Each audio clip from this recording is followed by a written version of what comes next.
পদ্মা নদীর মাঝপথে ফেরি থেকে দুধ, বাতাসা ও জীবন্ত মুরগি নদীতে নিক্ষেপের একটি ভিডিও সামাজিক যোগাযোগ মাধ্যমে ছড়িয়ে পড়েছে। ঘটনাটি ঘিরে স্থানীয়দের পাশাপাশি নেটিজেনদের মধ্যেও ব্যাপক আলোচনা সমালোচনা শুরু হয়েছে। প্রত্যক্ষদর্শীরা জানান, হাতে একটি বড় ব্যাগ নিয়ে এক ব্যক্তি ফেরিতে ওঠেন।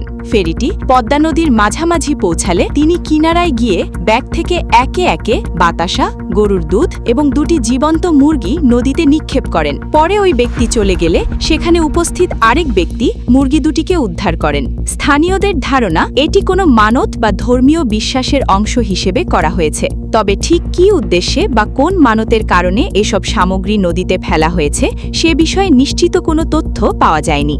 এলাকাবাসী জানান, পদ্মা নদীকে কেন্দ্র করে দীর্ঘদিন ধরেই নানা ধরনের মানতের প্রচলন রয়েছে। কেউ লবণ, কেউ মিষ্টি কিংবা অন্যান্য সামগ্রী নদীতে উৎসর্গ করেন। তবে দুধ, বাতাসা ও জীবন্ত মুরগি একসঙ্গে নদীতে নিক্ষেপের ঘটনা তাদের কাছেও ব্যতিক্রমী বলে মনে হয়েছে। ভিডিওটি সামাজিক যোগাযোগ মাধ্যমে ছড়িয়ে পড়ার পর অনেকেই খাদ্যের অপচয় নিয়ে প্রশ্ন তুলেছেন। নেটিজেনদের একাংশের মতে, যেখানে দেশের অনেক মানুষ এখনও মৌলিক খাদ্য সংকটে ভুগছেন, সেখানে এভাবে খাদ্য সামগ্রী নদীতে ফেলে দেওয়া সমর্থনযোগ্য নয়। ঘটনার প্রকৃত উদ্দেশ্য ও পেছনের কারণ সম্পর্কে এখনও কোনো আনুষ্ঠানিক তথ্য পাওয়া যায়নি।